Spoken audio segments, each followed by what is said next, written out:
Ya. Oke, baik. Silakan berdiri, Pak. Can you please stand?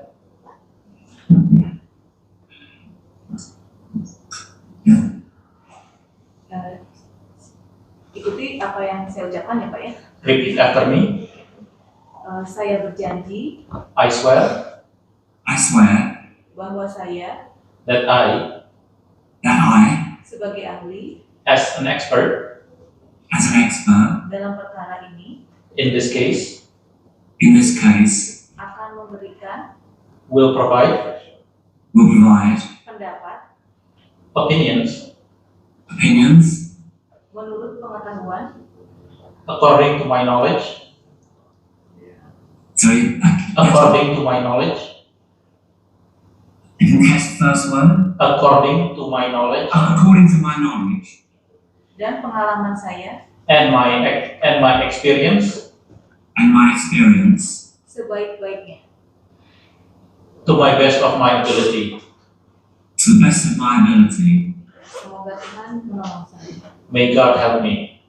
Ya, terima kasih, silakan. Thank you. You may be seated. Mohon maaf ya Pak Pia, karena arahnya berbeda juga agak beda sih ya.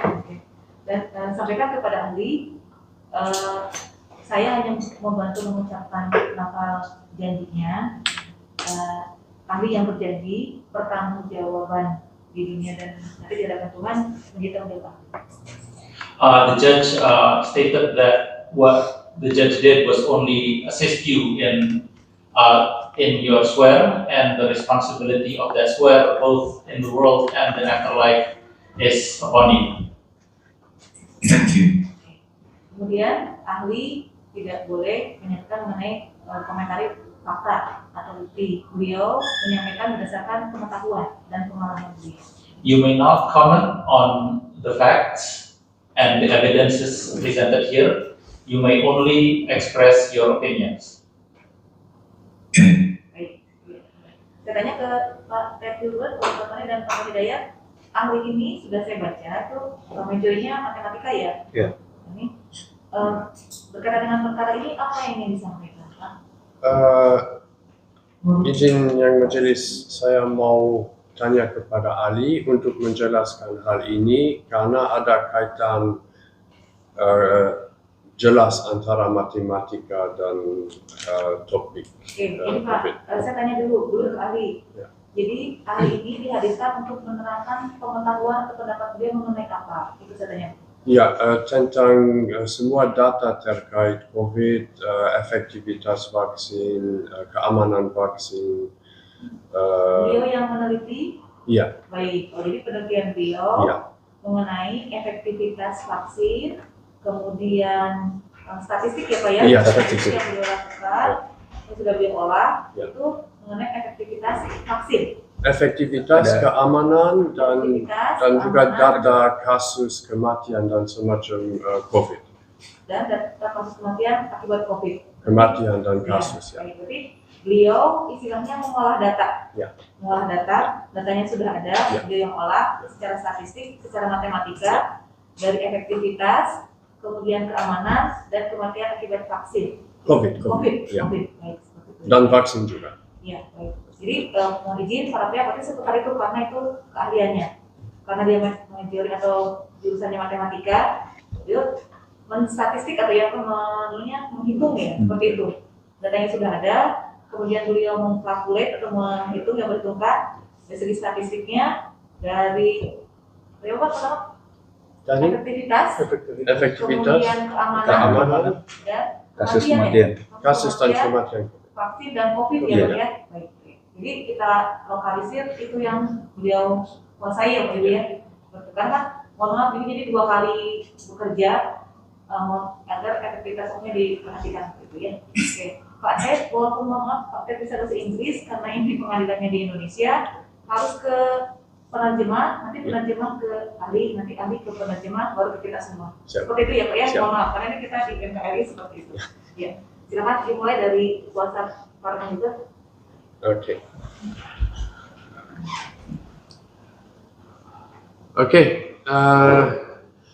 Terima kasih Profesor Fenton. Thank you, Professor.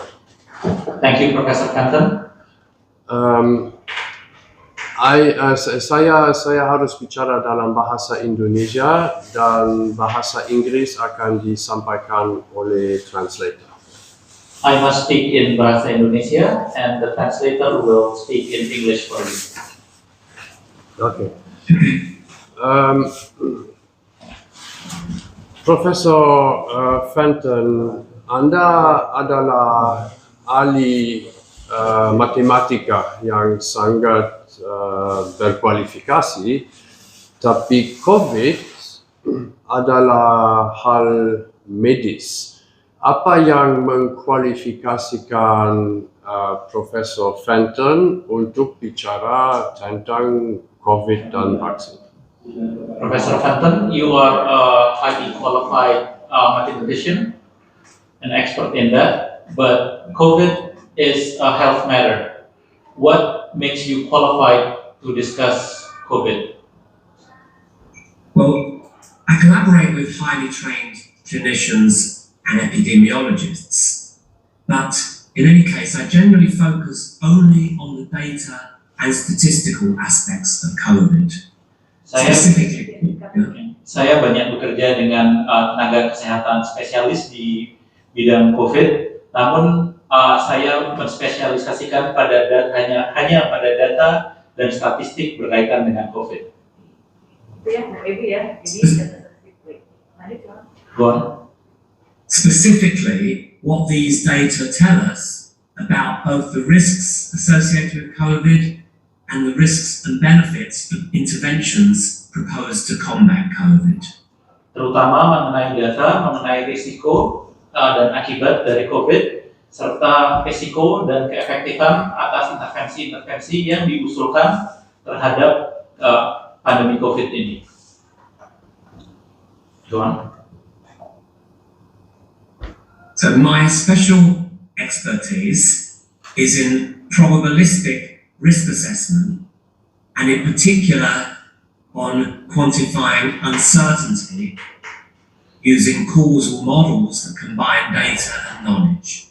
Jadi spesialisasi saya adalah menganalisa risiko dan data yang berkaitan dengan COVID menggunakan metode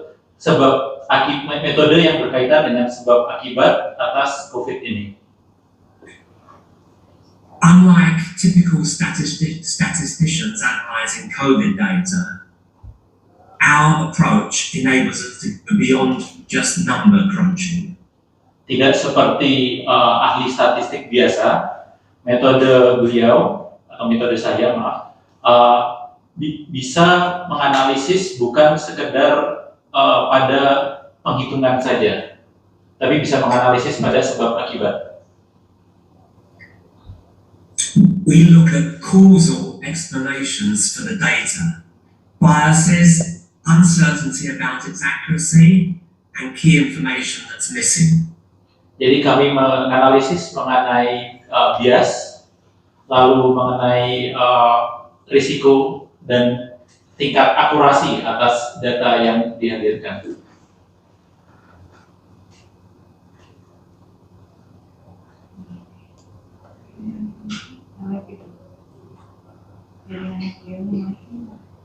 Enggak langsung Pak, sebenarnya nggak ke sini enggak. Lanjut Pak. Enggak, Guman. Ini lupa aja. Nah, kita ulang lagi.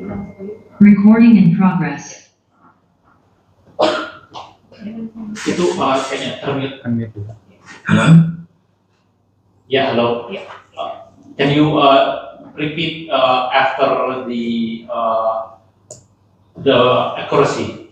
We got you until accuracy. Yes. So I said we look at causal explanations for the data, biases, uncertainty about its accuracy, and key information that is missing. Jadi kami meneliti mengenai bias-bias, lalu tingkat akurasi, lalu informasi kunci yang mungkin ada dan mungkin tidak ada dalam data tersebut. And that is how we show that much of the data presented by governments and pharmaceutical companies are highly misleading. Dan melalui analisa itu kami akan menunjukkan bahwa data yang disajikan oleh pemerintah-pemerintah dan industri farmasi itu sangat misleading atau menyesatkan. Now, while I have been applying these methods for many years to different types of risk assessment, much of the work I was doing prior to the COVID crisis was already in medical risk and decision making. Nah, saya sudah banyak menerapkan metode-metode tersebut pada analisis resiko dalam berbagai hal. Namun, bahkan sejak sebelum pandemi COVID, saya sudah banyak terlibat pada data-data kesehatan.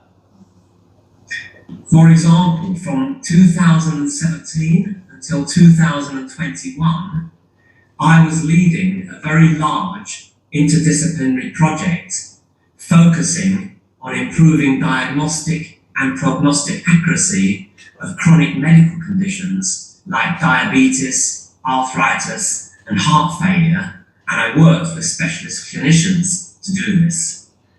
Sebagai contoh, mulai tahun 2017 hingga 2021, saya memimpin suatu proyek penelitian yang didanai oleh Inggris beserta dokter-dokter spesialis, beserta tenaga kesehatan spesialis yang bertujuan untuk meningkatkan akurasi diagnosis dan prognosis atas penyakit-penyakit kronis seperti diabetes, radang sendi, dan kegagalan jantung. So it was inevitable that when the COVID crisis arrived, I and my team would be drawn into looking at COVID data and its implications for risk assessment and decision making. Jadi otomatis menurutnya ketika pandemi COVID-19 itu hadir di dunia, beliau beserta timnya langsung tertarik untuk menganalisis data atas COVID-19 ini. Within weeks of the start of the crisis in the spring of 2020, we were analyzing and publishing in peer-reviewed journals results that went beyond the standard narrative surrounding the COVID data. Jadi dari sejak pekan-pekan awal pandemi COVID-19, beliau serta timnya sudah melakukan publikasi di jurnal-jurnal yang peer-reviewed atas data-data dan melakukan analisis yang lebih dari sekedar penghitungan data tersebut. For example, using our Bayesian causal modeling, we were, I believe, the first to publish results that showed that the infection rate for COVID was higher than was being widely reported, but the fatality rate, that's the probability of death if infected, was much lower than being reported. Sebagai contoh, dengan menggunakan pemodelan sebab akibat Bayesian, tim beliau mempublikasikan bahwa tingkat penularan COVID itu jauh lebih tinggi daripada data yang diberikan, serta tingkat fatalitas atau tingkat kematian akibat COVID itu lebih rendah jika diperhitungkan dengan seluruh jumlah penderita COVID. Sebentar Pak, ini pertanyaan lagi atau mau didengarkan dulu ya? Pertanyaan lagi Pak? Ya, itu mungkin sudah cukup jelas. Sudah banyak. Ya. Sekarang pertanyaan lagi Kak. Ya. Profesor Fenton, saya juga mau tanya, ada halaman Wikipedia tentang Bapak bahwa yang disampaikan oleh Bapak adalah berbahaya dan misleading, menyesatkan. Ya.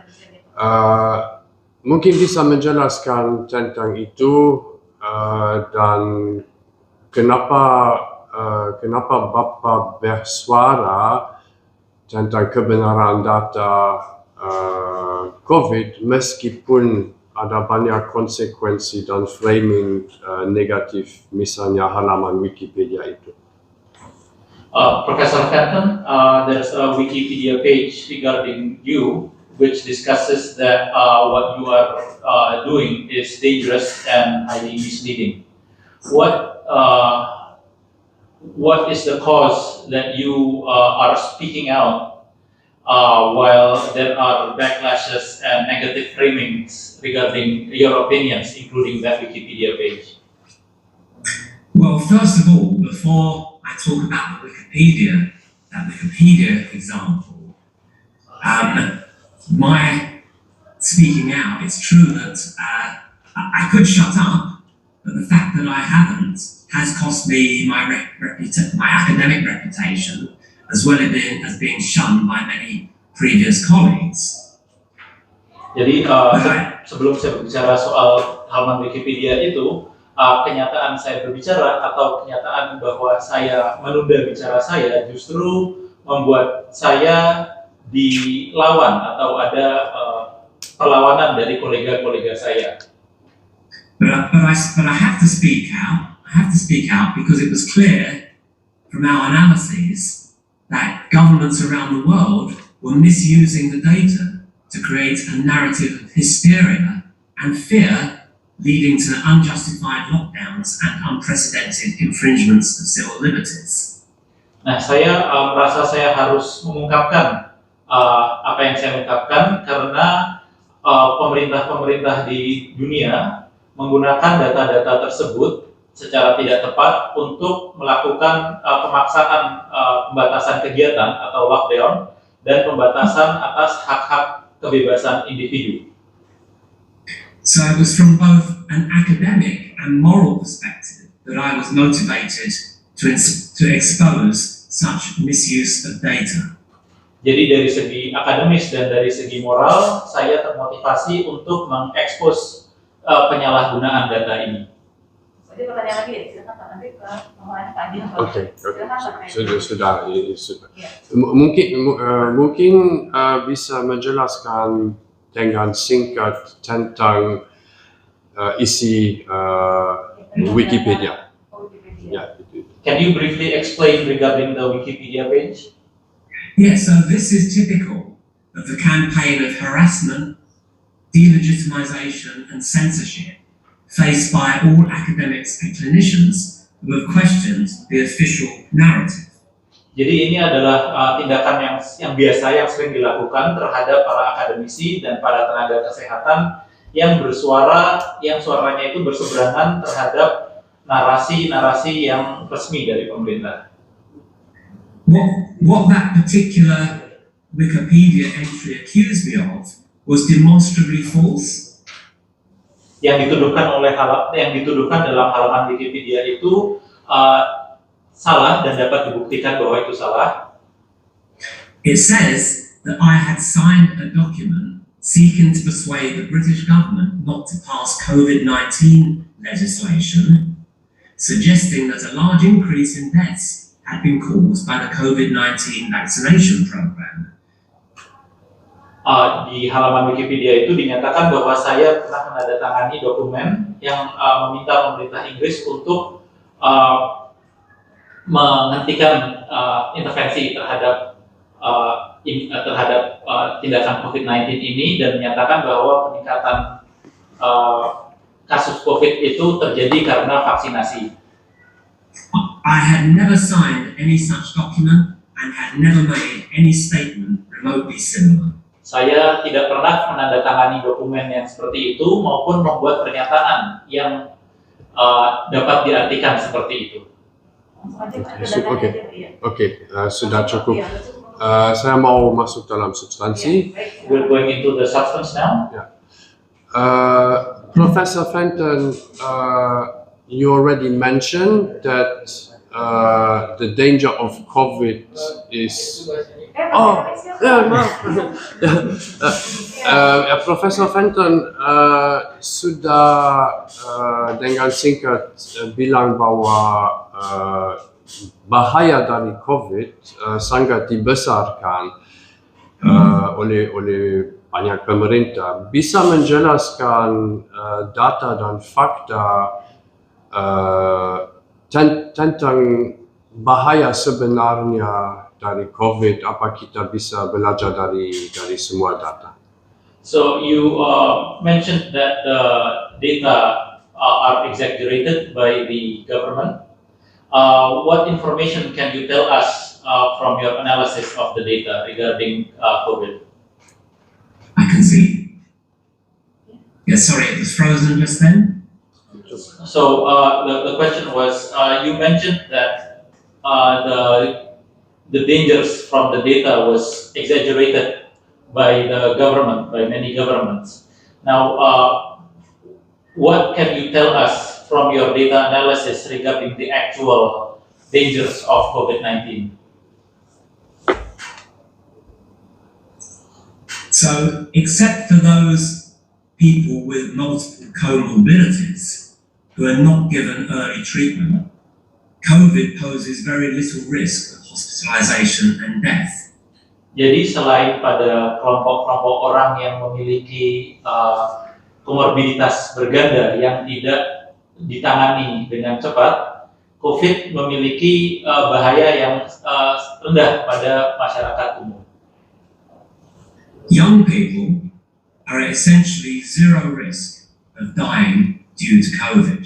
Orang muda pada dasarnya memiliki resiko nol, dan resiko kematian nol dari COVID. Even for the very elderly, the official infection fatality rate of about 4% is massively exaggerated. Bahkan untuk yang sangat tua pun, tingkat kematian sebesar 4% itu sangat berlebihan.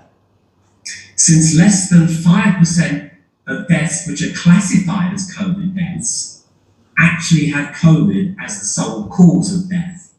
Karena kurang dari 5% dari seluruh kematian yang dinyatakan karena COVID itu memiliki COVID sebagai satu-satunya penyebab. Jadi saya ulangi bahwa kurang dari 5% dari seluruh kematian yang dinyatakan karena COVID itu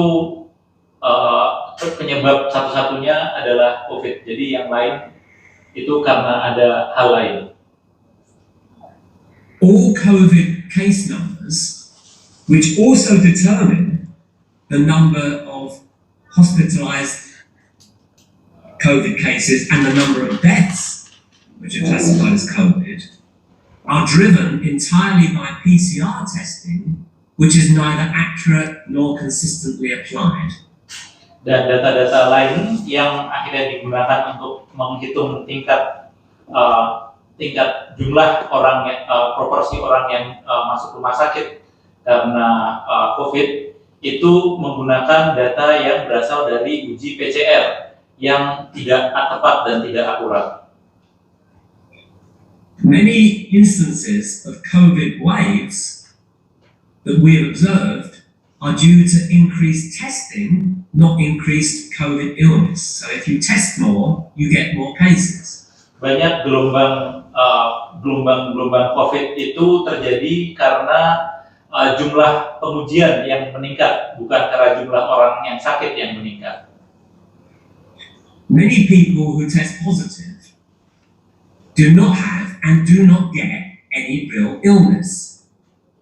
Banyak orang yang hasilnya positif itu tidak mendapatkan tidak menjadi sakit. And the evidence that all numbers for COVID hospitalizations and deaths are inflated is demonstrated by looking at alternative reliable indicators, such as in the UK we can look at emergency ambulance calls for COVID, and we see no relationship between those and the officially reported case numbers. Dan mengenai peningkatan jumlah data peningkatan penyakit COVID itu tidak benar jika dilihat dari indikator lain yang digunakan untuk menganalisis hal ini, seperti misalnya di Inggris jumlah panggilan ambulan yang berkaitan dengan COVID, tidak ada korelasi antara keduanya. And any person admitted to hospital who was recently PCR positive or who test positive after hospitalization is classified as a COVID hospitalization, even if the reason for hospitalization was totally unrelated to COVID. Bahkan orang-orang yang mendapatkan hasil positif setelah dites COVID, setelah mereka masuk rumah sakit, itu dianggap sebagai pasien COVID, walaupun mereka masuk rumah sakit itu bukan karena sakit COVID. Similarly, in most countries, any person who dies within, say, 28 days of a PCR positive test is classified as a COVID death, irrespective of the true cause of death. Selain itu, di banyak negara juga, orang yang meninggal sekitar hingga 28 hari setelah hasil tes COVID-nya positif, itu dianggap sebagai kematian akibat COVID, tanpa melihat lebih lanjut penyebab kematiannya itu apa. Oke. Pertanyaan lagi Kak? Ya. Vaksin ya Pak ya? Mereka tindakan mewajibkan vaksin ya Pak ya? Ya. Oke, kita lanjut ke vaksin. Ada dua aspek, ada efektivitas dan keamanan. We continue to vaccine. There are two aspects: effectiveness and safety. Apakah Bapak pernah membuat kajian tentang efektivitas, tentang data efektivitas, dan apa bisa disampaikan sebagai akibat dari kajian soal efektivitas? Have you conducted studies or analysis regarding the data on efficacy or effectiveness, and what can you tell us about the study on the effectiveness of the vaccines? Yes, we looked in depth at the data on effectiveness in different countries. We've looked at the methods that we use. We've got the detailed data, and I can say that most studies claiming to show vaccine effectiveness are statistical illusions arising mainly from classifying those who get COVID within 14 days of vaccination as unvaccinated. Jadi kami melakukan analisis atas data-data keefektifan vaksin COVID ini dan meneliti metode yang digunakan dalam pengujian keefektifan vaksin tersebut, dan kami menemukan bahwa data ini juga kurang tepat karena mereka menyatakan bahwa orang yang terkena COVID sebelum 14 hari setelah vaksin dinyatakan sebagai infeksi COVID yang belum tervaksinasi. And even with those misclassifications, increasingly the data is showing that the vaccines fail to prevent infection and transmission.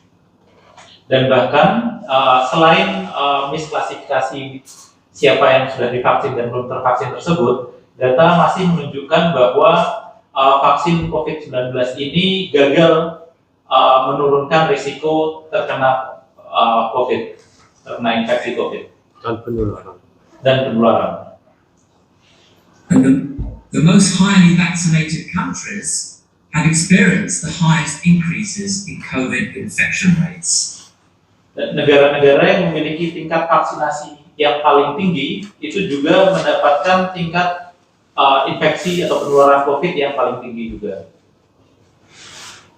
We believe that the Pfizer randomized controlled trial that established the original claim that it was 95% effective in preventing infection is fundamentally flawed.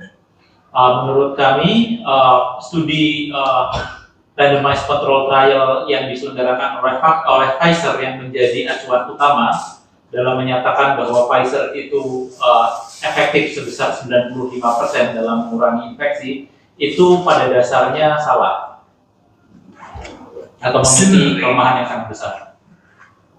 Similarly, the largest observational study, which was for almost the entire population of people in Israel in 2021, which also claimed 95% effectiveness, was also systematically flawed. Bahkan studi yang paling besar mengenai efektifan vaksin ini yang meneliti seluruh sampel seluruh warga negara Israel yang menghasilkan menghasilkan kesimpulan bahwa ini memang 95% efektif, itu pada dasarnya juga flawed atau memiliki kelemahan yang besar. And even with all their flaws, neither of those studies demonstrated any all-cause mortality benefit of the vaccine, i.e. they did not show more deaths in the unvaccinated than the vaccinated. Dan bahkan dengan banyak kekurangan-kekurangan besar dalam studi-studi ini, studi-studi tersebut tidak menemukan bahwa angka kematian itu lebih besar di populasi yang belum tervaksinasi dibandingkan yang sudah tervaksinasi. And multiple recent studies internationally show negative efficacy of the vaccines after 6 months and disproportionately high infection rates in the boosted. Dan di banyak negara ternyata menunjukkan bahwa tingkat efektivitas vaksin ini menjadi negatif setelah 6 bulan dan lebih parah lagi di populasi yang mendapatkan booster. In fact, the least vaccinated countries in the world have the lowest rates of COVID deaths. Bahkan negara-negara dengan tingkat vaksinasi yang paling rendah di dunia juga mendapatkan tingkat infeksi yang tingkat kematian yang paling rendah juga.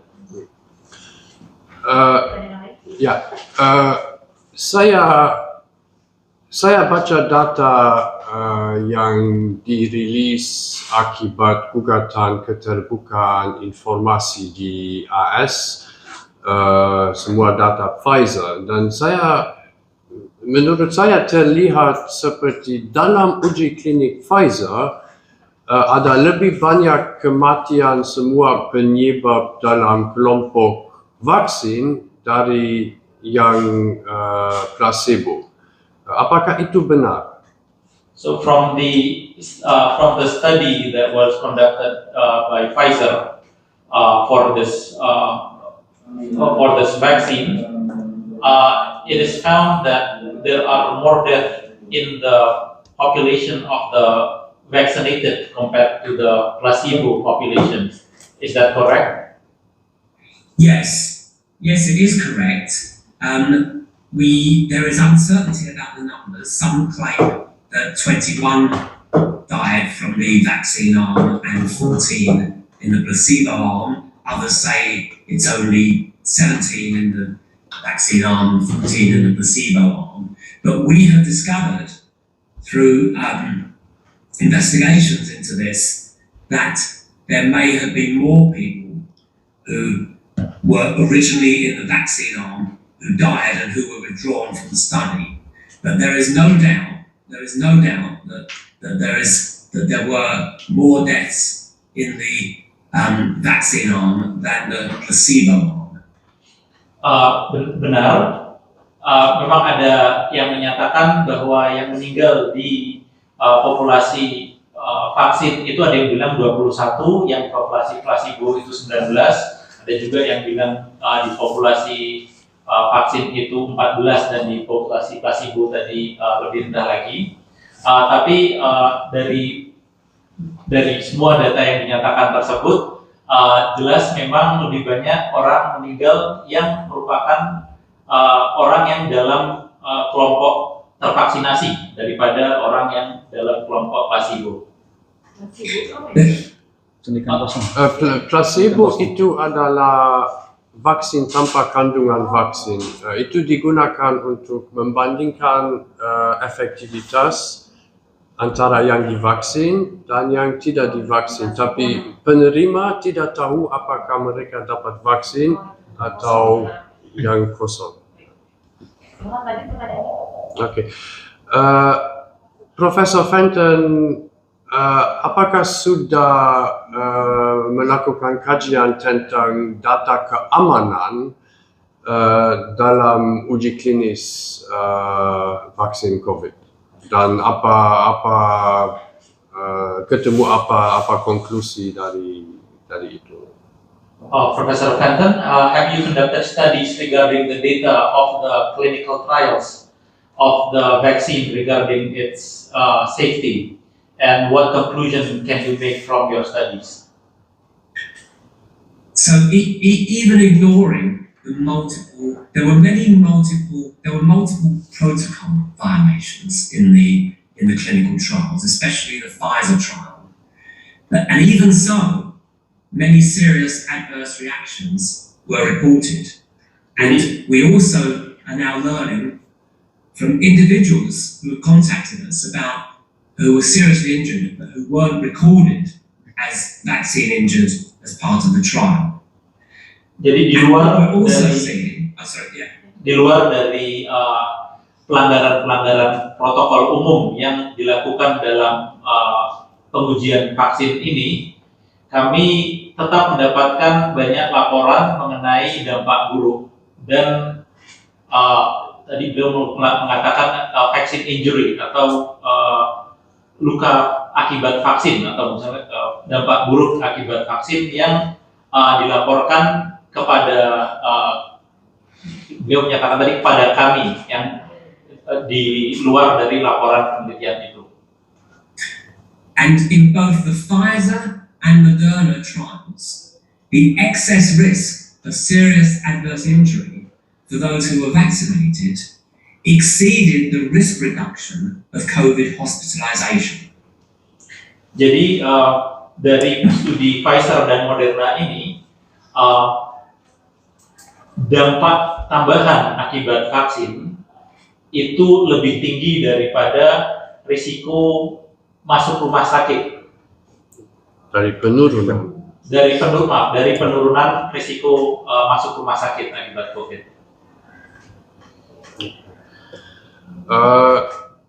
Oke, selain data dari uji klinis, apa kita bisa belajar dari data dunia nyata tentang efek kerugian dari vaksin? From outside or in addition to the analysis of the data from the clinical trials, what can you tell us about the real world data regarding the harms of the vaccines? Well, as of last week, the last time I looked, there are 1.3 million COVID vaccine adverse reactions reported in the VAERS system. That's the US based system for reporting vaccine injuries. Hingga pekan lalu ada 1,3 juta dampak buruk yang dilaporkan melalui sistem VAERS. Itu adalah sistem laporan, mungkin kalau sini KIPI ya, laporan dampak buruk dari vaksin yang diselenggarakan oleh pemerintah Amerika Serikat. And there were 30,000 of those were deaths. So 30,000 reported COVID vaccine deaths. Dan 30.000 diantaranya adalah kematian. Jadi ada 30.000 kematian akibat vaksin atau 30.000 kematian dalam laporan dampak vaksin itu. And it's widely accepted that the VAERS system underestimates the true number of vaccine adverse reactions. So the number could be, in reality, could be much higher. Dan ini menjadi penerimaan umum, anggapan umum, bahwa sistem VAERS itu datanya meng-underestimate atau melakukan perkiraan yang lebih rendah daripada data yang sebenarnya. What we have shown in our detailed studies is that most observational data that claim to demonstrate safety are fundamentally flawed. Yang kami temukan dalam kajian-kajian yang kami lakukan mengenai data-data keamanan vaksin itu pada dasarnya memiliki kelemahan yang sangat besar.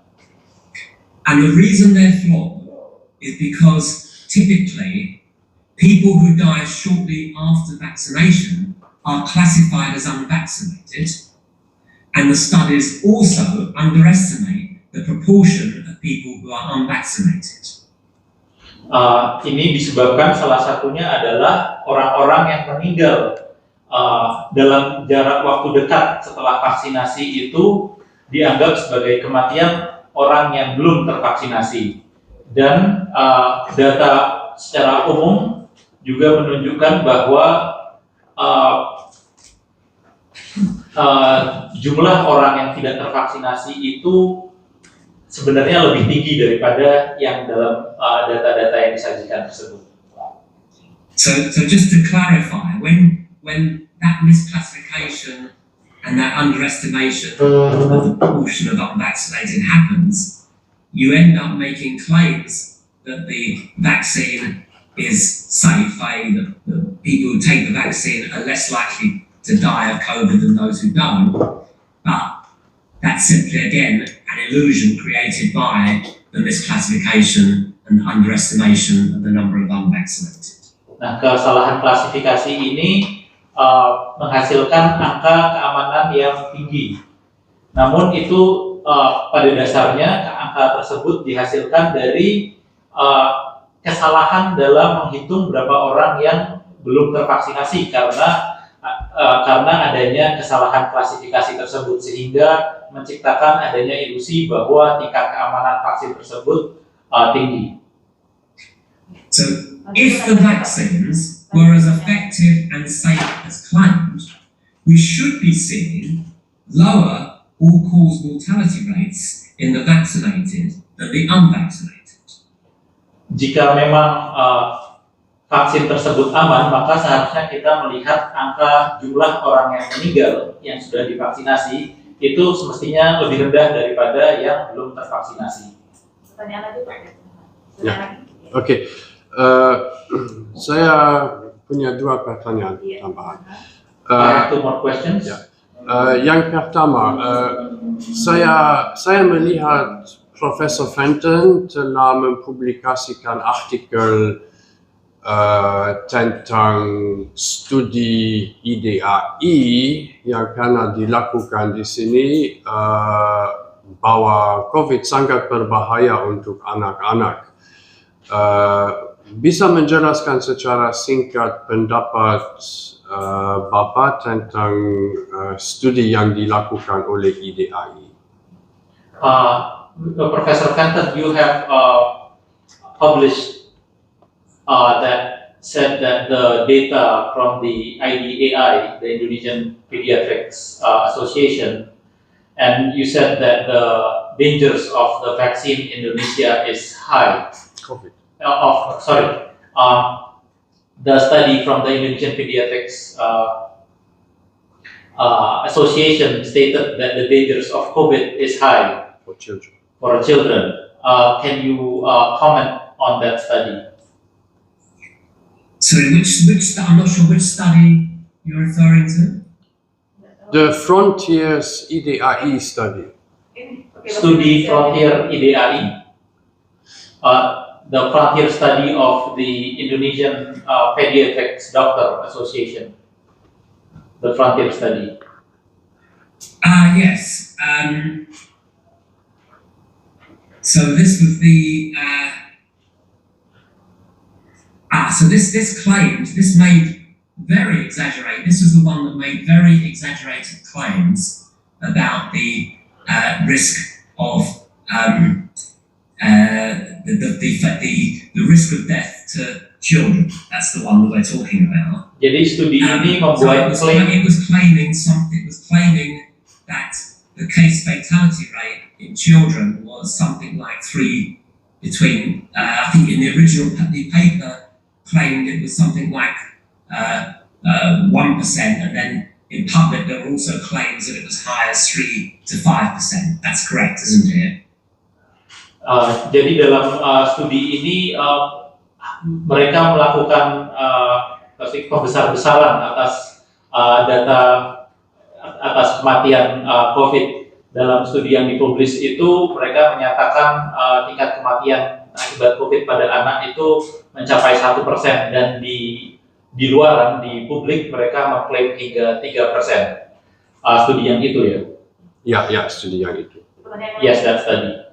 pertanyaan kedua. Yeah, so we know that can't possibly be true because we've got many sources of information. So, for example, first of all, there is the Ioannidis study, which looked at the fatality rates worldwide, and they showed that in the age group 0 to 19, there was only 1 in 37,000 in that age group who died after being infected. So the risk, and what's more, well, if you can translate that, then I can add something to it. Jadi kami tahu bahwa data itu tidak mungkin benar karena kami memiliki banyak sumber data dan informasi lain. Sebagai contoh, data Ioannidis menyebutkan bahwa dalam kelompok umur tersebut itu ada satu kematian di antara 30.000. Oleh sebab itu, data kematian yang sesungguhnya itu jauh lebih rendah. And we also know that Can you stop for a bit? huge. Sorry. Please stop for a bit. Okay. Next question. Yeah. Time problem. Pertanyaan terakhir, apakah Profesor Fenton pernah melihat data Indonesia, terutama korelasi mungkin antara vaksinasi dan kematian akibat COVID? Have you looked at the data in Indonesia, especially regarding vaccination and mortality due to COVID? Yes. So it's I actually produced one of the slides, which is I think it's slide 38 in the pack, where we actually looked at the reported number of deaths between the start of in early 2020 until now. And what you can see is a very curious relationship between increases in deaths and the vaccination program. Ya, saya melihat data tersebut dan saya cukup tertarik dengan peningkatan kematian, terutama di data sejak tahun 2021 memperlihatkan adanya kenaikan kematian seiring adanya kenaikan jumlah orang yang tervaksinasi. So when the vaccination was first rolled out in early 2021, it was given mainly to workers aged 18 to 54, I understand. Jadi pada saat awal vaksinasi dilakukan di tahun 2021 di Indonesia, yang didahulukan adalah orang-orang yang usia kerja antara usia 18 hingga 54. So when you look at the deaths, you see an increase in deaths after that period. And then, when the vaccination of the general population began in early summer of 2021, what followed was actually a very sharp increase in the number of daily deaths. Jadi jika Anda lihat datanya pada fase vaksinasi itu, Anda dapat melihat peningkatan jumlah kematian. Dan di tahap selanjutnya pada saat vaksinasi masyarakat umum di sekitar dia mengatakan musim panas tahun 2021 itu ada kenaikan tajam angka kematian. And there was also a spike in COVID deaths after the booster program began in early 2022. Dan juga ada kenaikan tajam angka kematian setelah program booster di awal 2022. Now, I'm not saying that because Jaringannya di sini ada. Bentar. Bagaimana? Ya.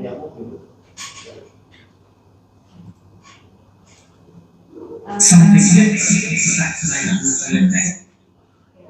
Sorry, Mr. Fenton, we lost you since you said since the end of after the spike in after the booster program in 2002. Okay, so what I said was that I am not claiming that the spikes in deaths were caused by the vaccination. I'm not saying that, but it is interesting that those spikes are seen in each time after the vaccination rollouts, because if the vaccine was working as claimed, it just seemed we wouldn't expect to see increases in deaths like that.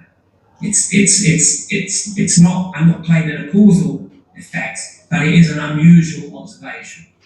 Jadi saya tidak melakukan klaim bahwa vaksin itu menyebabkan kematian, namun cukup menarik angka kematian naik setelah kedua program tersebut. Kami secara umumnya saja, jika kita menganggap vaksin itu berhasil, maka kita tidak akan berharap atau kita tidak akan menyangka bahwa akan ada kenaikan jumlah kematian pada saat-saat tersebut. Seharusnya jumlah kematian menurun. Ada yang lain? Mau atau lagi? Saya ada. Ya, silakan. Profesor, saya mau tanya satu hal tentang studi yang dilakukan oleh Imperial College di London. Dalam model matematika mereka mengklaim bahwa vaksin menyelamatkan 20 juta jiwa dengan melakukan pemodelan. Apakah di dalam pemodelan itu kita bisa percaya 100% ataukah ada suatu bias di dalam model yang dilakukan? So, Professor, I have a question regarding the research produced by Imperial College. They claim that the vaccine saved 20 million lives. Sorry, I didn't catch that. I would like to ask you about a study conducted by Imperial College, which in their study they claim that the vaccine saved 20 million lives. Yes. Can we trust this study 100%, or do you have comments towards that? No, that study is based on flawed modelling. In fact, much similar to the flawed modelling. I mean, this also came from Imperial College, the same people who predicted that in the UK there would be half a million people dying before the summer of 2020. These were completely flawed. They made completely flawed assumptions. And you can demonstrably see that it's impossible for the vaccine to save that many lives when you actually just look at the data of the trajectory of vaccine deaths before and after the introduction of the vaccine program. It's complete nonsense. Kita tidak bisa percaya studi yang dilakukan oleh Imperial College ini memiliki kelemahan-kelemahan yang besar pada klasifikasinya. Imperial College ini juga orang-orang yang sama yang mereka memperkirakan bahwa kematian akibat COVID di Inggris diperkirakan akan mencapai 500.000 orang sebelum musim panas tahun 2021. Sehingga kita bisa melihat bahwa studi mereka ini memiliki kekurangan yang besar atau fraud. Karena dapat dibuktikan bahwa COVID tidak akan memiliki akibat yang seburuk itu. And if that was even if there was any small truth in such an increase, how is it possible that what we're seeing all over the world now is that most of the people who are, most of the people who are dying from COVID are those who are vaccinated, not the unvaccinated. Nah, jikapun ada kebenaran kecil dalam studi tersebut, kita harus mempertanyakan kenapa sebagian besar data di dunia menyatakan bahwa lebih banyak orang yang sudah tervaksinasi yang meninggal akibat COVID daripada yang belum tervaksinasi. Satu lagi boleh? Terakhir. Profesor, saya punya satu pertanyaan terakhir. Di dalam berita di GB News, saya melihat Anda menyatakan bahwa Anda memiliki kolega yang bekerja sangat erat dengan resiko vaksinasi. Apakah ada update tentang hal itu? The last question, in GB News there was reports that says that you have a colleague that works and understands about the adverse effects of the vaccine. What can you say about that? Which colleague are you referring to? Ini kolega yang mana? Di dalam GB News tidak disebutkan yang mana, cuman hanya disebutkan beliau punya kawan atau kolega yang dekat dan dia meneliti tentang resiko dari vaksinasi itu. So we do not know which colleague you have, but in GB News it was reported that you have a close colleagues which research regarding the risk of the vaccine. Yeah, yes. I mean, I work. That's why I said one of the clinical colleagues I work with, in fact, is a pathologist called Claire Craig, and she has certainly been on GB News many times and has talked, has given very serious consideration for the adverse reactions of the vaccines. Is that if that's what you're referring to, that's I certainly I concur with the work of that colleague. Saya punya kolega yang bernama Claire yang sering muncul di GB News dan dia juga menyatakan ada risiko yang besar dari vaksin ini. Apakah memang beliau yang Anda maksud? Saya tidak tahu apakah beliau, cuman di dalam GB News Anda hanya menyatakan bahwa itu kolega Anda. Well, I don't know for sure if it's clear, but in GB News you did say it was her. You had a colleague which works in the research on the vaccine risks.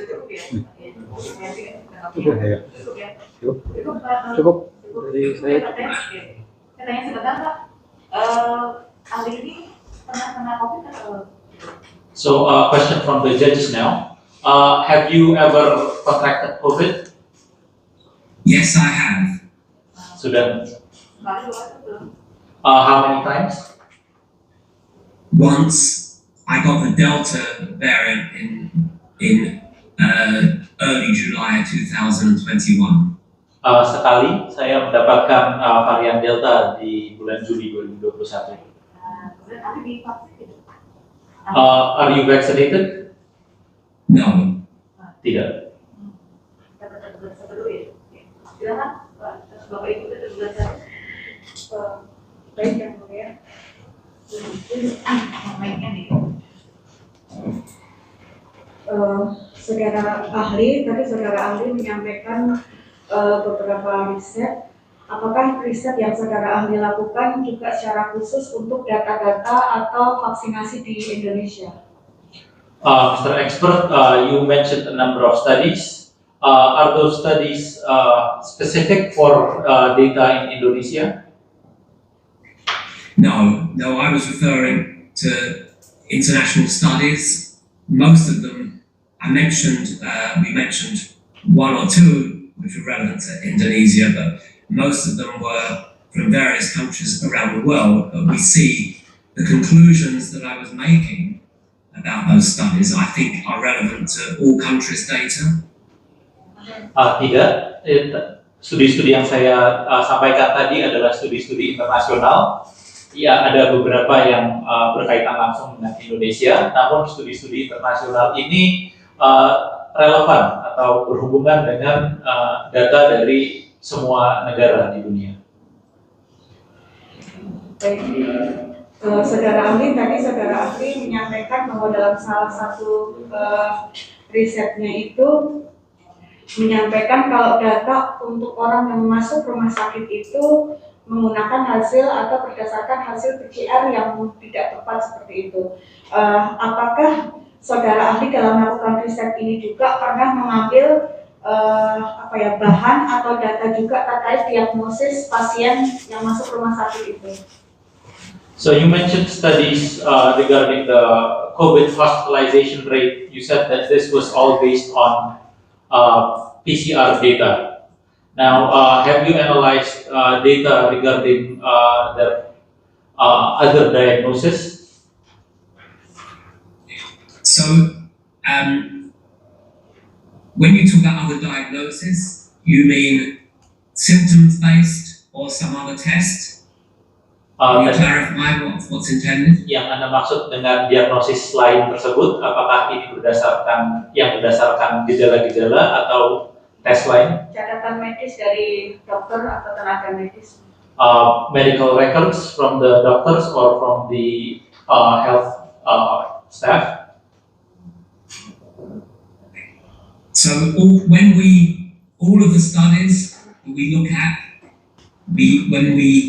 almost all of them, almost all the ones we've looked at have stated that there needed to be a PCR positive test for the hospitalization classification, but we also know, again, because I've looked at many studies with different data, I know that the numbers that are given also do include those which were classified on the basis of a clinical judgment and not a PCR test.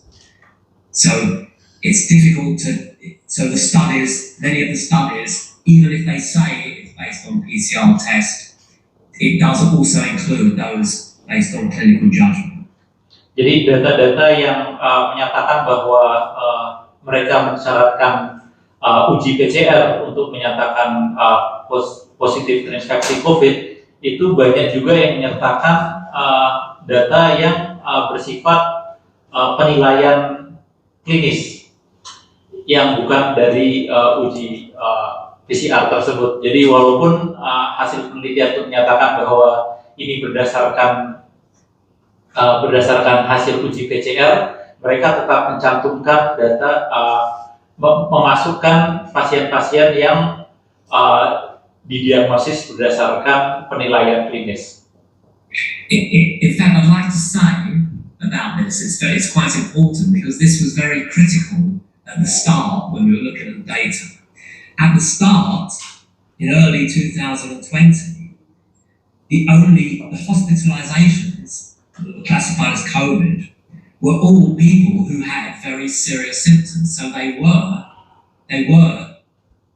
judged even without a PCR test. These were people who were clinically determined to have the disease and not just the virus.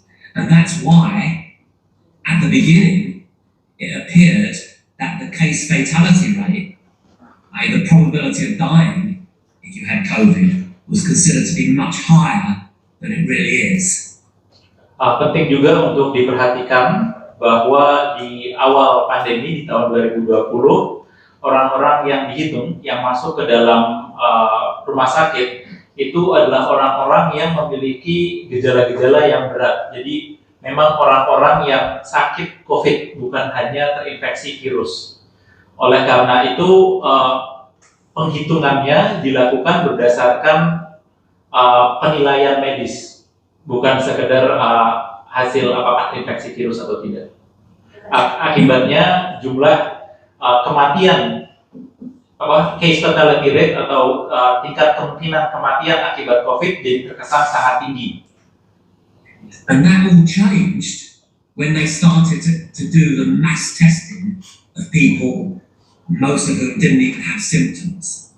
And that's when it changed, when you started to get many COVID cases that people weren't really ill with COVID.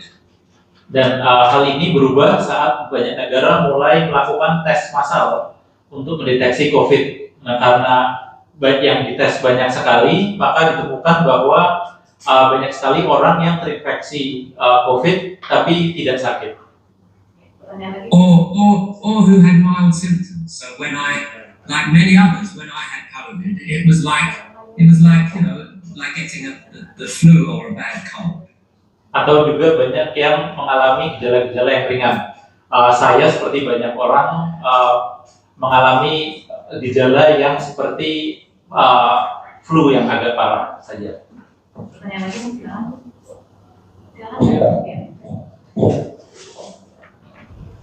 Saya lanjutkan pertanyaan dari rekan saya. Ahli, bagaimana kebijakan di negara Inggris sendiri? Apakah dalam penanggulangan COVID masih menggunakan vaksin atau tidak?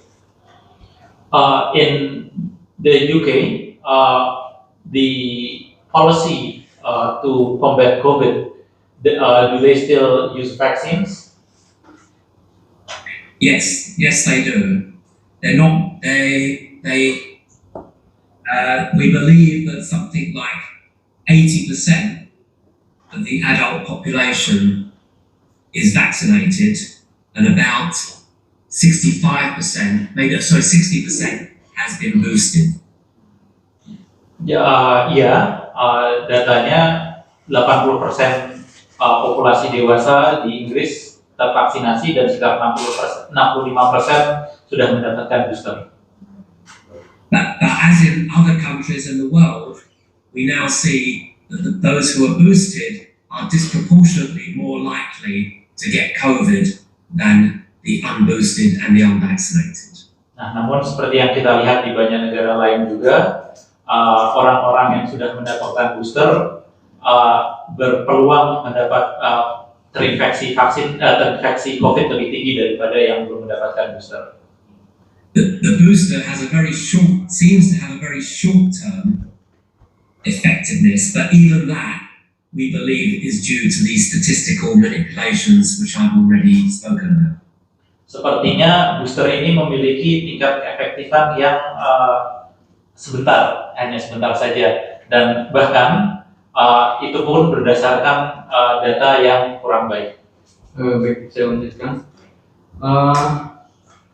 Itu untuk di Inggris. Tadi ahli menyebut sudah menganalisis data di AS dan kurang lebih Israel juga. Kalau di negara-negara tersebut, apakah juga masih hingga saat ini masih menerapkan vaksinasi atau tidak? So you also mentioned about data in the United States and other countries. Does those countries still uses vaccination? Yes, in fact, of course, in America, in the United States, there are different policies in different states. Some states have much stricter mandates than other states. So some states require, for example, even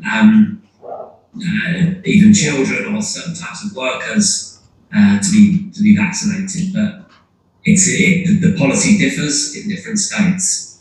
Iya, Amerika juga melakukannya, dan di Amerika kebijakannya tergantung kepada kebijakan masing-masing negara bagian. Ada negara-negara bagian yang kebijakannya lebih ketat, seperti mewajibkan kepada anak-anak dan pekerja-pekerja di sektor tertentu, dan di negara bagian lain kebijakannya berbeda. But as I believe I've made clear,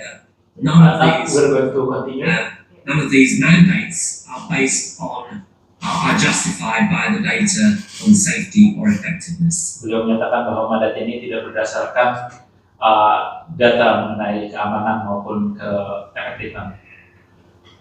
Ya baik, saya lanjutkan.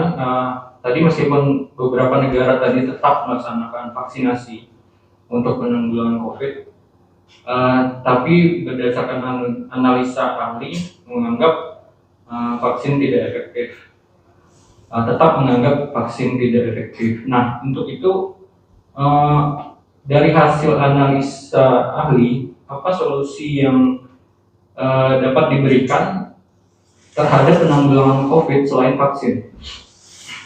So,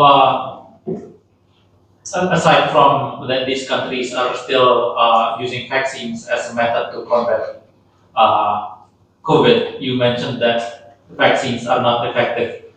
What do you recommend for policies in different countries to combat COVID other than vaccine. other than vaccines? That may be outside of my area of expertise, but we have looked at data on early alternative treatments, such as ivermectin, and we believe there that other, on the basis again of the studies that we looked at, we believe that the early alternative treatments, in many cases cheap, generic drugs, may be a better approach than vaccination, and with a better safety record. Ini mungkin di luar keahlian saya, namun kami juga melihat data-data mengenai intervensi awal seperti ivermectin yang itu bersifat yang itu murah dan tersedia sangat luas juga. Ini juga sifatnya generik yang bisa menjadi alternatif yang murah untuk melawan COVID. Ya, baik, saya lanjutkan. Continue. Tadi ahli menyatakan tidak mempunyai data spesifik tentang vaksinasi di Indonesia. Pemerintah dalam hal ini memiliki data terkait dengan pelaksanaan vaksinasi. Sejak adanya pelaksanaan vaksinasi kasus COVID itu terjadi penurunan signifikan. Nah, terkait itu, apakah dengan data tersebut menurut ahli masih dianggap vaksin tidak efektif dengan terjadinya penurunan yang signifikan dari kasus COVID tersebut? You mentioned that you don't have specific data regarding Indonesia. The Indonesian government has data that shows that after the vaccination program, the number of COVID infections declined. So, how do you see the data? The data. Do you have any counter arguments regarding the data that they produce? Yes, I do, because as I mentioned, when you look at COVID deaths and not COVID cases in Indonesia, you see that in each case there was actually an increase in the daily deaths after each of the stages of vaccination. Jadi pada setiap, kalau kita melihat jumlah kematian harian, bukan jumlah infeksi, ada kenaikan jumlah kematian harian pada setiap tahap vaksinasi tersebut. And the case rates are seasonal. They don't seem to be affected by the vaccination program at all in Indonesia. Dan data kasusnya itu bersifat musiman. Sepertinya tingkat penularan ini tidak terkait dengan vaksinasi sama sekali di Indonesia. Ya, baik, saya lanjutkan. Kalau di negara Inggris sendiri, apakah ada lembaga resmi yang ditunjuk pemerintah untuk meneliti terkait vaksinasi, sehingga hasil penelitian dari lembaga resmi tersebut digunakan oleh pemerintah dalam mengambil keputusan? In the United Kingdom, is there a formal institution where the government appoints to conduct studies regarding producing data regarding COVID and vaccinations? Yes, there's one agency called the Office for National Statistics, who I have been cooperating with and getting all of their data. And there's also the United Kingdom Health and Security Agency, who also have their own data. And there's also data from another organisation called the National Immunology something. There are two main data sources. One is from the Office for National Statistics, and one is from the National Immunology Service. And one of the problems that we've identified is that the data is very different. They give very different data on the number of people vaccinated in particular, and that's why we've been able to discover these statistical tricks which exaggerate the effectiveness of the of the vaccine? Iya, di Inggris ada the National Office of Statistics, jadi seperti Dinas Nasional Statistik, dan yang juga bekerja sama dengan erat juga dengan ahli mendapatkan banyak data dari lembaga tersebut. Lalu ada kementerian atau ada Badan Kesehatan Nasional di Inggris, serta ada Institut Imunologi di Inggris. Nah, antara dua badan utama yaitu Kantor Statistik Nasional dan Badan Imunologi itu, beliau menemukan adanya perbedaan data yang berkaitan dengan vaksinasi ini. Nah, dari analisis terhadap data keduanya, beliau menemukan adanya trik-trik statistik yang digunakan untuk memperbesar statistik mengenai keefektifan dari vaksinasi tersebut. Can I just also say that the Office for National Statistics in the UK is considered to be the best in the world in terms of the detail of the data that it has. Saya And yet, ingin menambahkan juga bahwa the Office of National Statistics, Dinas Statistik Nasional Inggris itu dianggap sebagai kantor statistik terbaik dalam menyajikan data yang paling detail mengenai COVID ini.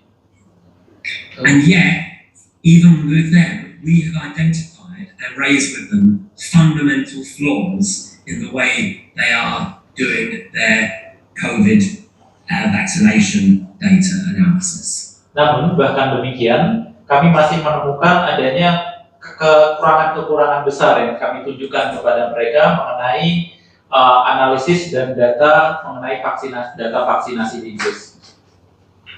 So we have concluded and demonstrated that where they have claimed examples of effectiveness, it's simply because of the flawed way that they're using the classification of vaccinated cases. Jadi kami menyimpulkan bahwa dasar mereka menyatakan efektivitas vaksin itu berdasarkan atas klasifikasi yang memiliki kekurangan yang besar atau kesalahan yang besar.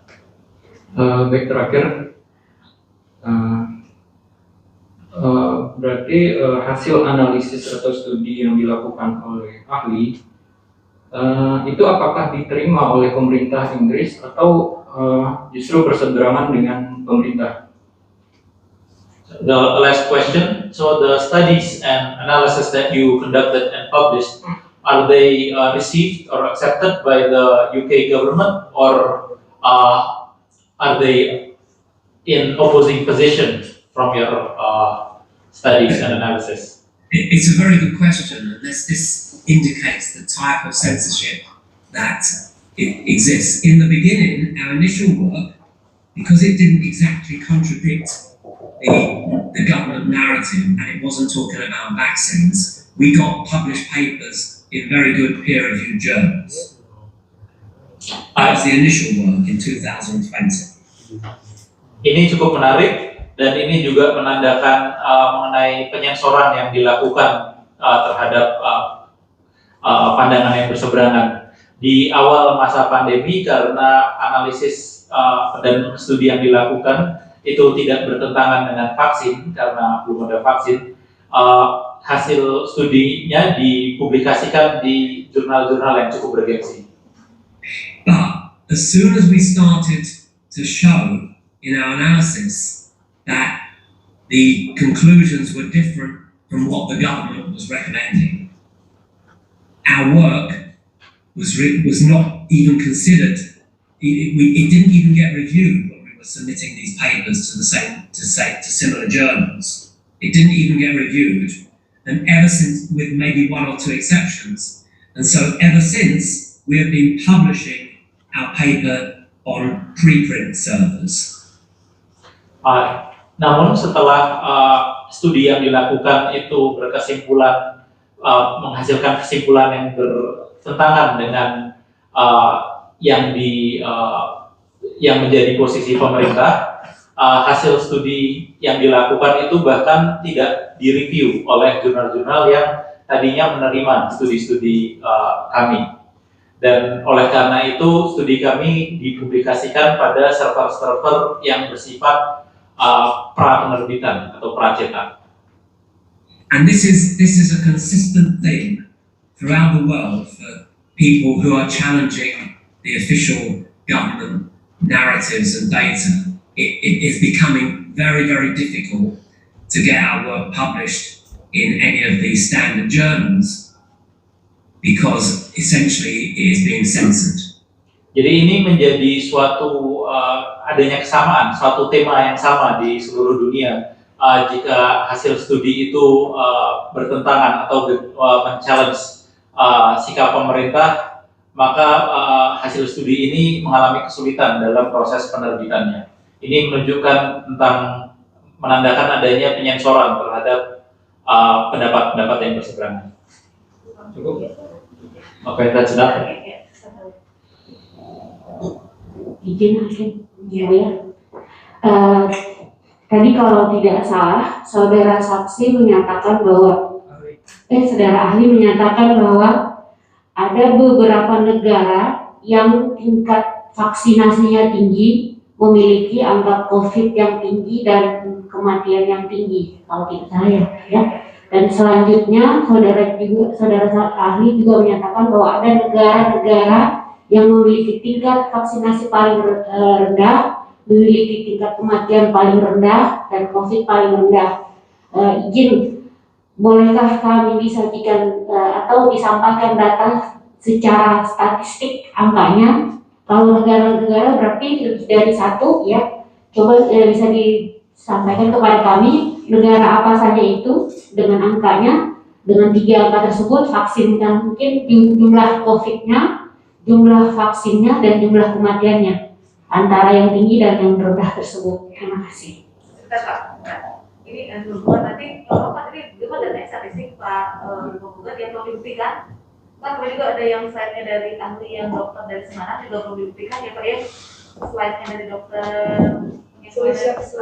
Sudarini. Ahli ya, dokter ini ya seperti itu ahli yang kemarin. Jadi juga sama kita dananya tentu beliau bicara tidak mungkin tanpa pakai data. Kalau buktikan ya Pak ya nanti biar lebih jelas. Yang saat ini jawabnya pertanyaan dari Ibu di kuasa 21 yang tadi COVID-nya tinggi, vaksinnya tinggi, kematian tinggi, negara apa? Kemudian vaksinnya rendah ya Bu ya, COVID-nya rendah, kematiannya rendah, itu negara apa? Silakan. Dan izin mengerti Pak, apakah pernyataan itu sudah dipublish, dipublikasikan? Ya. If I'm not mistaken, you mentioned that there are data that shows the countries with the highest vaccination rates also has the highest mortality and infection rates of COVID. And on the other hand, you also said that the countries that has the lowest vaccination rates also shows that they have the lowest infection and mortality rates. Can you show us the data of these multiple countries, both for the highest vaccination rates and the lowest vaccination rates? Can you give us examples of the countries and the data for those 3 data? Yes. So I'm just looking at my. I got the. Bisa buka saja Pak, nanti biasanya dibuktikan oleh Pak. Okay, So, can you state the countries first for both the highest vaccination and the lowest vaccination? So the lowest almost all of the lowest vaccination rates are in countries in Africa, which also have the lowest. Almost all of them have the lowest number of COVID deaths per 100,000 of the population. So these are countries like Nigeria, Tanzania, Burundi, Benin, South Sudan. They all have very, very low vaccination rate, less than 5% vaccinated, and yet their death rates from COVID are much, much lower than other countries. Yang tadi COVID-nya tinggi ya, di sini Ini rendah dulu. Ini rendah dulu, Iya, mau saya sampaikan. Iya. Hampir semua negara yang memiliki tingkat vaksinasi terendah ini berada di benua Afrika. Contohnya tadi disebutkan, saya tadi tidak hafal apa saja. Nigeria, Tanzania, Tanzania. Sudan. Hampir 5%. hampir semua negara tersebut memiliki tingkat vaksinasi di bawah 5%. Tapi COVID-nya juga rendah, kematiannya rendah. So you're saying that these countries with low vaccination rates also have low death rate and low infection rates? Yes. Yes, now of course there are other explanations for this because those countries have a younger population in general, therefore are less likely to die of COVID, and they also have less PCR testing. So they're not getting the inflated case numbers that other countries are. Iya, dan tentu I can saja also answer, if you want to translate, I'll also answer about the countries at the higher end, those that have high vaccination rates and high death rates. iya, dan tentu saja ada faktor-faktor lain yang berpengaruh di sini seperti populasi mereka itu lebih muda daripada negara-negara lain sehingga mungkin tingkat kematiannya lebih rendah dan tingkat uji PCR-nya juga di negara-negara ini lebih rendah. Oleh karena itu kita tidak melihat banyak jumlah angka yang terinflasi ini. Kita juga bisa menjelaskan mengenai yang negara-negara yang tingkatnya tinggi. Can you explain what the countries that has highest vaccination rates? Yeah, so you've got countries like Hong Kong, Italy, Brazil, Portugal, United States, Lithuania, Hungary. These are countries, and Gibraltar especially, these are countries which have, in fact, Gibraltar has 100% vaccinated, and yet they are still one of the, although it's a small country, they still have one of the highest COVID death rates. The United States, UK, United Kingdom, these are countries that are very, let's say, that have like 80% adult vaccination rate, and yet still very high death rates from COVID. Ya, negara-negara tadi seperti Hong Kong, Amerika Serikat, Gibraltar, Lithuania, atau Inggris, dan lain-lain. Contoh yang sangat mencolok itu Gibraltar, itu tingkat vaksinasi dewasanya 100%. Nah ini walaupun ini negara yang kecil, tapi tingkat atau rate kematian akibat COVID-nya masih cukup tinggi. Amerika Serikat dan Inggris yang tingkat vaksinasi dewasanya lebih dari 80%, itu juga memiliki tingkat kematian yang masih cukup tinggi hingga saat ini. Kemudian yang dipublish itu ya? Hasil penelitian dipublish di mana ya? Belum dijawab. Iya, Dipublishnya sih. Where is this data published? So this all comes from you can easily get this data. This comes from just the Our World in Data website, where you can get, and there are other public websites which publish international data, but I think Our World in Data has all of this data. You can get the over time also. You can get the case numbers, the COVID death numbers, the percentage of people populate vaccinated at any time. So this is all public data. It's all publicly available data. You don't have to search very hard to get this. Of course, it's all subject to the accuracy that these countries report their data, but that's the best that we can get. Data-data ini bisa diakses oleh umum dari banyak sumber. Nah, yang mudah untuk kita dapatkan itu ada di situs namanya Our World in Data. Ini menyajikan data-data tersebut dan bisa dilihat dari waktu ke waktu mengenai berbagai data ini. Dan data ini sangat umum, semua orang bisa mengaksesnya. Dan tentu saja bahwa data ini dihasilkan dengan kriteria dan kondisi serta kekurangannya masing-masing. Namun inilah data yang kita punya sekarang. Cukup ya, cukup ya. Ada lagi? Dari tugas 1?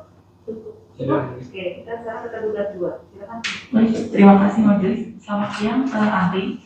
Pertanyaan saya adalah ahli kan sudah melakukan penelitian secara internasional ya, dalam skop internasional mengenai pandemi COVID-19 ini.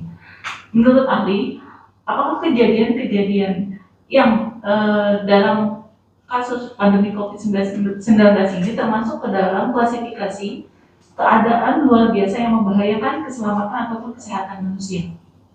So you have Berdasarkan ilmu statistik ya. dear Mr. Expert, you have conducted international studies regarding the data of COVID pandemics. In your research, is there a prevailing opinion that what we are in is an extraordinary condition where the threat towards the health of the population is in extraordinary threat that requires extraordinary intervention? There have been, no, I think that there's, there are differences of opinion, of course, but the data doesn't suggest that this is like an existential threat. In fact, what we see is that there were excess deaths over expected deaths in 2020. But interestingly, the number of excess deaths has increased since the vaccination program. So again, that suggests that the vaccination program has not been successful. But we're still not seeing, irrespective of that, we are not seeing enough excess deaths to suggest that COVID is the massive threat that it was assumed to be from the beginning. Okay.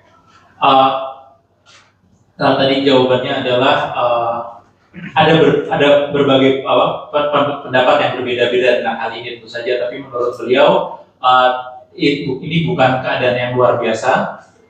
Kita bisa melihat data ini menunjukkan bahwa ini bukan ancaman eksistensial, tidak mengancam keberadaan umat manusia.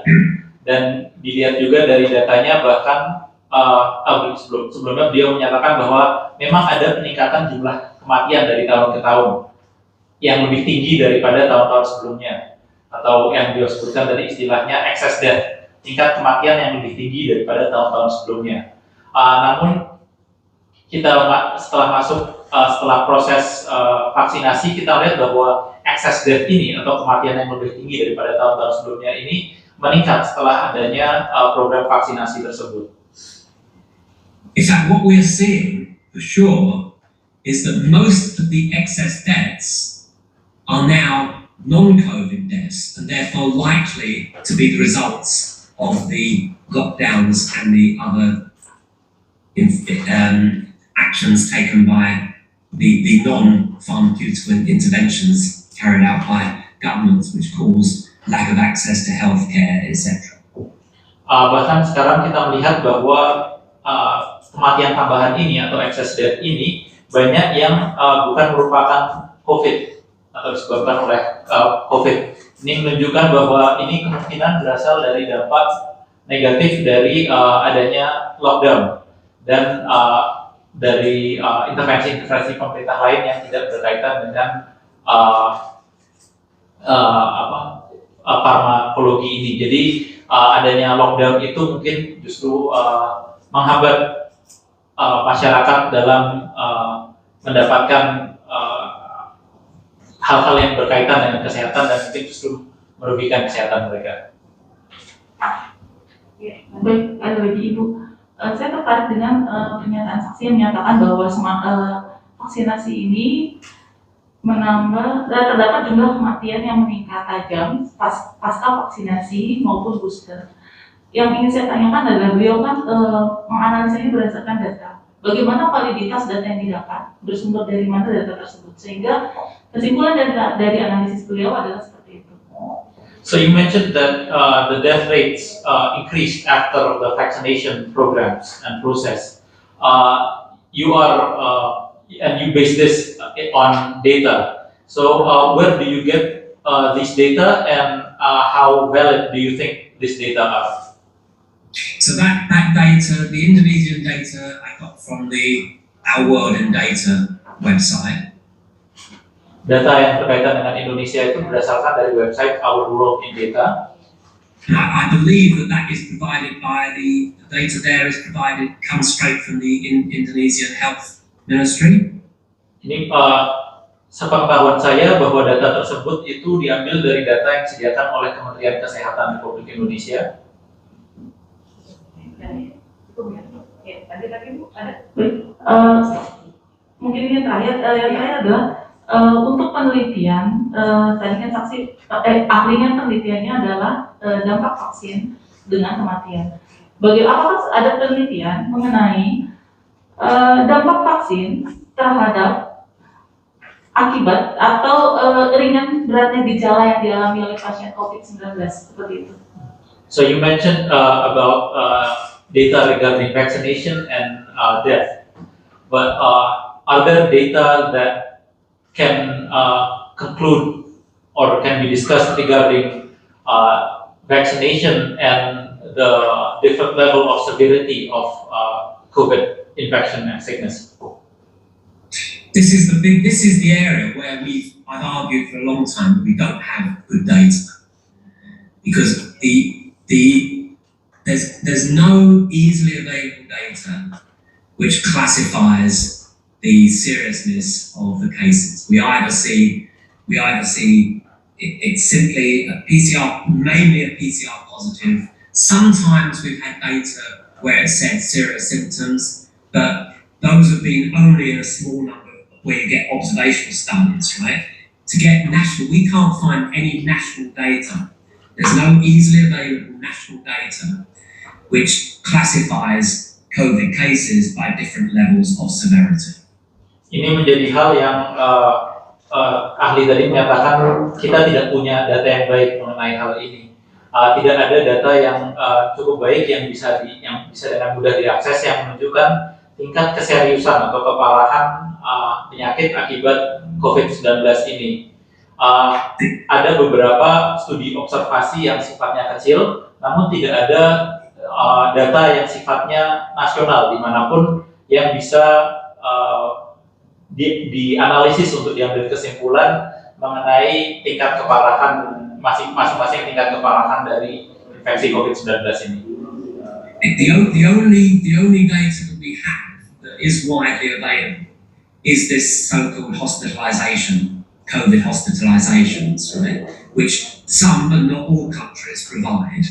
But the problem, as I indicated, is that most of those COVID cases, which are classified as COVID hospitalizations and hence serious, are not even in the hospital because of COVID. They simply had a positive PCR test. In fact, the data that we've had suggests that as many as 60% of those hospitalizations are not people hospitalized because of COVID.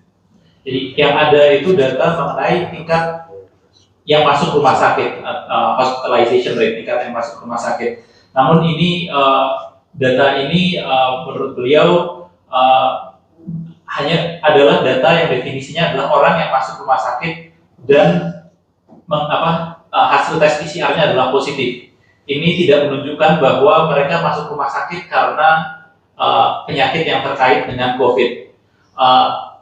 Perkiraan-perkiraan yang umum terjadi sekarang adalah bahwa sekitar 60% orang yang masuk rumah sakit dan memiliki COVID itu masuk rumah sakit disebabkan oleh hal lain selain COVID. Terima kasih. Saya yang lain? Ya, silakan Pak.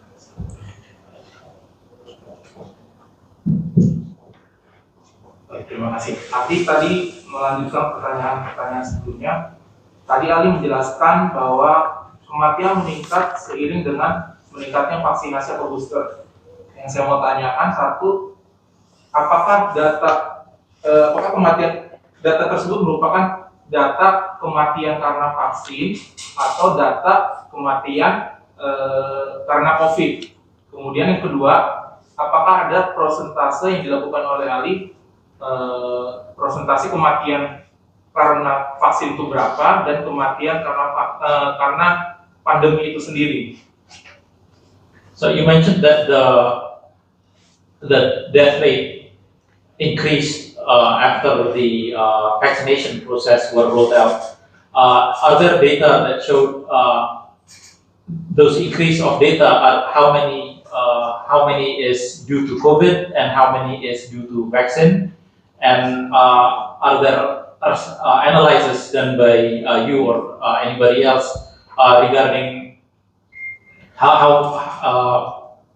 whether the proportions of death is higher because of the death because of vaccination or the death because of the pandemic COVID itself?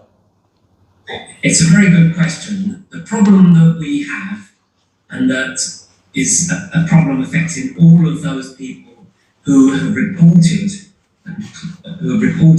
vaccine injuries or deaths, is that at the moment most governments are not officially recording those as vaccine deaths. So the problem is that we only have the data from these self-reporting systems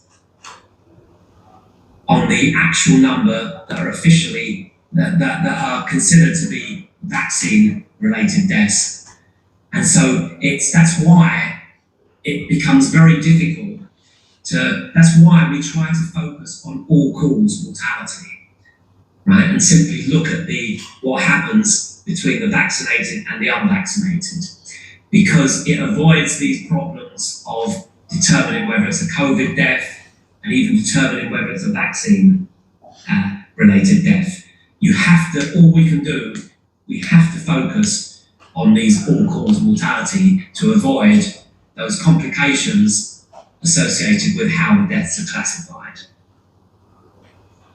Oke, jadi tidak ada data-data yang disajikan yang menunjukkan bahwa kematian itu karena vaksin atau karena COVID. Yang ada ini adalah data yang dihasilkan dari sistem pelaporan mandiri mengenai dampak buruk termasuk kematian setelah mendapatkan vaksin. Jadi ini memang menjadi kesulitan para ahli untuk membedakan mana antara kematian antara vaksin atau karena dampak lain termasuk karena penyakit tersebut, dan tidak ada data resmi yang menyatakan berapa jumlah orang yang meninggal karena vaksin tersebut. Pak Fenton di sini menyarankan kita perlu fokus pada kematian atas semua penyebab, karena itu cukup bisa diambil kesimpulannya jika jumlah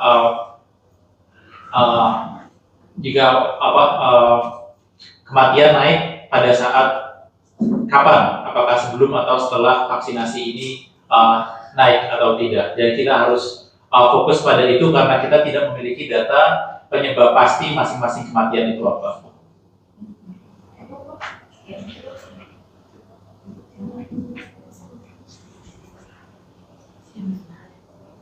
Majelis bertanya, So the judges will start the questioning. Dari sejumlah riset yang dilakukan oleh ahli beserta timnya, apakah Indonesia masuk dalam negara yang sebagai sampling ya dalam risetnya? Satu saja pertanyaan dari saya.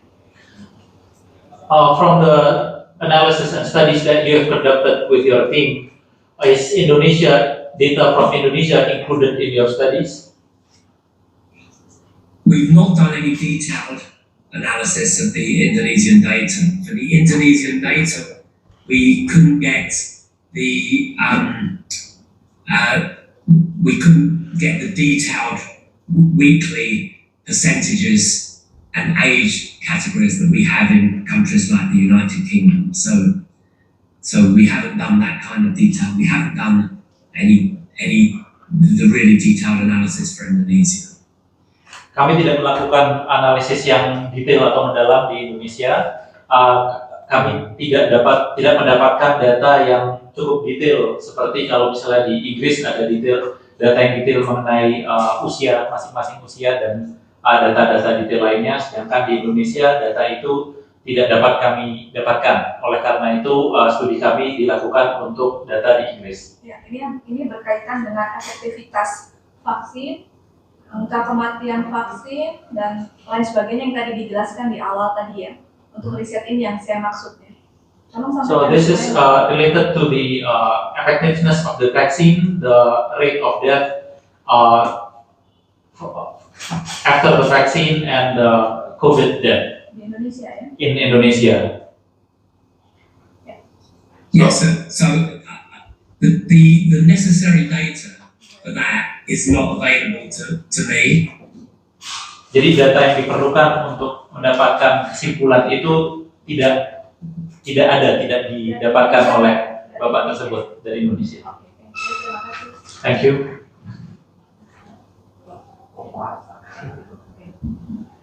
Sedikit ya. Tadi kan ahli menyampaikan penelitiannya yang bukan di Indonesia, yang sampelnya itu dibuat mengenai istilahnya mudorot atau ketidakmanfaatannya vaksin ya terhadap COVID. Ada tidak dari studi yang tadi kebanyakan itu misal mudorotnya ini manfaatnya dari vaksin ada tidak yang beliau teliti? Sebentar. Saya ada tidak kemanfaatannya yang langsung ada beliau? Kalau saya tanya langsung bisa didengar? Enggak bisa. Ini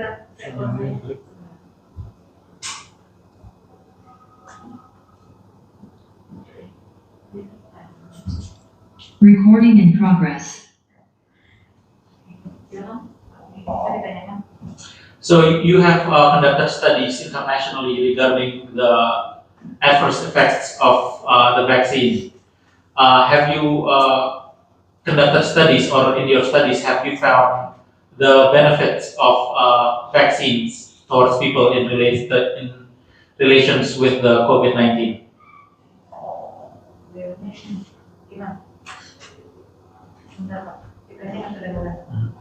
Saya ulangi lagi.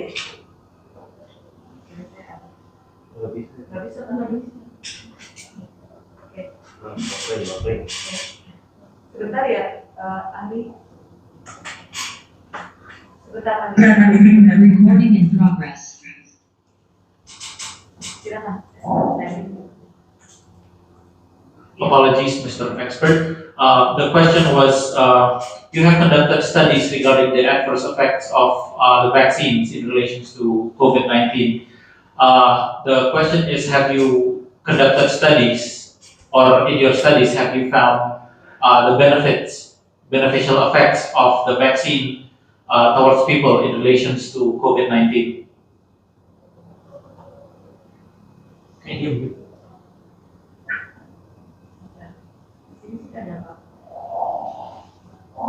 I think you're on mute, Mr. Expert. No.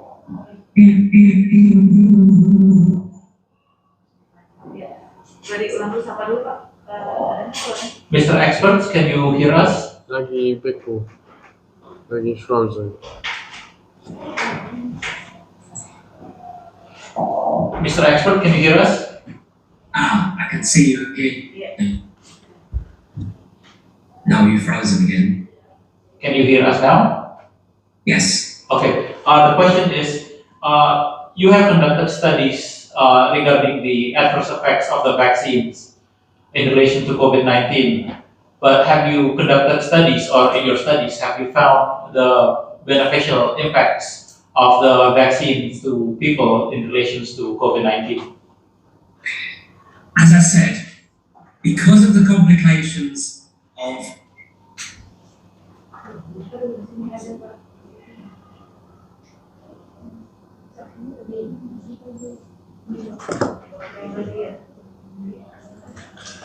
Wait, stop. We cannot hear you. We cannot hear you.